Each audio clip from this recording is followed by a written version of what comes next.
ಬದುಕಿನಲ್ಲಿ ಬೆಳೆಯುವ ಹಾದಿ.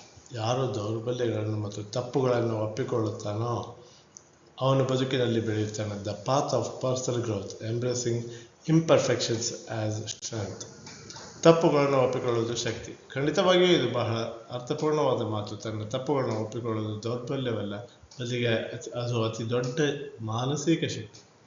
ಮಾನಸಿಕ ಶಕ್ತಿ ಅಂದರೆ ಏನು? Accepting mistakes is not weakness. It is the ultimate mental resilience that fuels self-evolution and maturity. ಬದುಕಿನಲ್ಲಿ ನಿಜವಾದ ಬೆಳವಣಿಗೆ ಕಾಣುವವರು ಪ್ರಾಮಾಣಿಕತೆಯನ್ನು ಆಯುಧ ಮಾಡಿಕೊಳ್ಳುತ್ತಾರೆ. ಯಶಸ್ವಿ ವ್ಯಕ್ತಿಗಳ ಗುಣಗಳು ಹೇಗಿರ್ತವೆ ಹಾಗಾದರೆ? Qualities of highly successful individual. ಅಹಂಕಾರದ ಮುಕ್ತಿ. ಅಹಂಕಾರ ತ್ಯಜಿಸಿ. ಯಾರು ನನಗೆಲ್ಲವೂ ಗೊತ್ತು ಎಂಬ ಅಹಂಕಾರವನ್ನು ಬಿಡುತ್ತಾರೋ ಅವರಿಗೆ ಹೊಸ ವಿಷಯಗಳನ್ನು ಕಲಿಯಲು ಅವಕಾಶ ಸಿಗುತ್ತದೆ. ಕಲಿಕೆಯ ಹಾದಿ. ತಪ್ಪುಗಳನ್ನು ಒಪ್ಪಿಕೊಂಡಾಗ ಕಲಿಯುವ ಹಾದಿಯು ಸುಗಮವಾಗುತ್ತದೆ. Ego blocks progress, humility opens doors.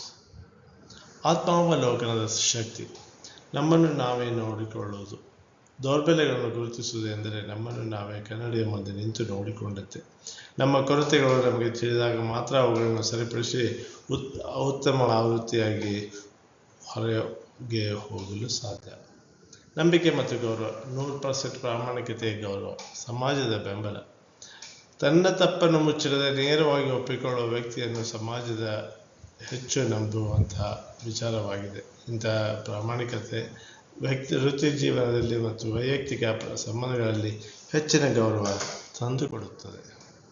ಸಮಯದ ಉಳಿತಾಯದ ರಹಸ್ಯ. ನಿಮ್ಮ ಒಂದು ಬಲಗಡೆ ಕಾಣುವಂತೆ ಬುದ್ಧಿವಂತರ ಲಕ್ಷಣದಲ್ಲಿ ತಪ್ಪನ್ನು ಸಮರ್ಥಿಸಿಕೊಳ್ಳಲು ವ್ಯರ್ಥ ಪ್ರಯತ್ನ ಮಾಡುವುದು ಬದಲು ಅದನ್ನು ಒಪ್ಪಿಕೊಂಡು ಸರಿಪಡಿಸಿಕೊಳ್ಳುವುದು ಬುದ್ಧಿವಂತರ ಲಕ್ಷಣ. ಇದು ಸಮಯವನ್ನು ಉಳಿಸುವುದಲ್ಲದೆ ಮಾನಸಿಕ ನೆಮ್ಮದಿಯನ್ನು ನೀಡುತ್ತದೆ. Stop defending, start improving. ಬೆಳವಣಿಗೆ ಹಂತಗಳು. ಡೆವಲಪ್ಮೆಂಟಲ್ ಸ್ಟೇಜಸ್ ಅಂತ ಬಂದಾಗ ಗುರುತಿಸುವಿಕೆ ಇರ್ತದೆ, ಒಪ್ಪಿಗೆ ಇರ್ತದೆ, ಕಲಿಕೆ ಇರ್ತದೆ, ಬೆಳವಣಿಗೆ ಇರ್ತದೆ. So awareness of flaws, acceptance of mistake, learning and correcting, growth and success. So ಇನ್ನು ಬೆಳವಣಿಗೆಯ ಅಂಕಿ ಅಂಶಗಳನ್ನು ನೋಡಿದಾಗ 20% ಅಹಂಕಾರದಿಂದ ಬೆಳೆದ್ರೆ 95% ನಾವು ಏನು ಮಾಡ್ಬೋದು, ಅಹಂಕಾರವಿಲ್ಲದೇ ಬೆಳೆಯಬಹುದು ಅನ್ನೋದನ್ನು ತೋರಿಸ್ತದೆ. ವಿನಯ ಮತ್ತು ತಪ್ಪುಗಳ ಒಪ್ಪಿಗೆಯ ಯಶಸ್ವಿ ವೇಗವನ್ನು ಹೆಚ್ಚಿಸುತ್ತದೆ. ಪ್ರಸಿದ್ಧರ ಮಾತು, ಒಂದು ತಪ್ಪು ಮಾಡುವುದು ದೋಷವಲ್ಲ, ಆದರೆ ಆ ತಪ್ಪನ್ನು ತಿದ್ದಿಕೊಳ್ಳುವುದೇ ಇರುವುದು ಅತಿ ದೊಡ್ಡ ದೋಷ. ಉತ್ತಮ ಆವೃತ್ತಿಯಾಗಲು ದೌರ್ಬಲ್ಯಗಳನ್ನು ಮರೆಮಾಚಬೇಡಿ, ಅವುಗಳನ್ನು ಬೆಳವಣಿಗೆಗೆ ಏಣಿ ಮಾಡಿಕೊಳ್ಳಿ. ನಿಮ್ಮ ತಪ್ಪುಗಳೇ ನಿಮ್ಮ ಬಾಳಿನ ಯಶಸ್ವಿ ಶಿಕ್ಷಕರು. ಸೊ ಏನಾದರೂ ಪ್ರಶ್ನೆಗಳಿದ್ರೆ ಕೇಳ್ಬೋದು. ಧನ್ಯವಾದ.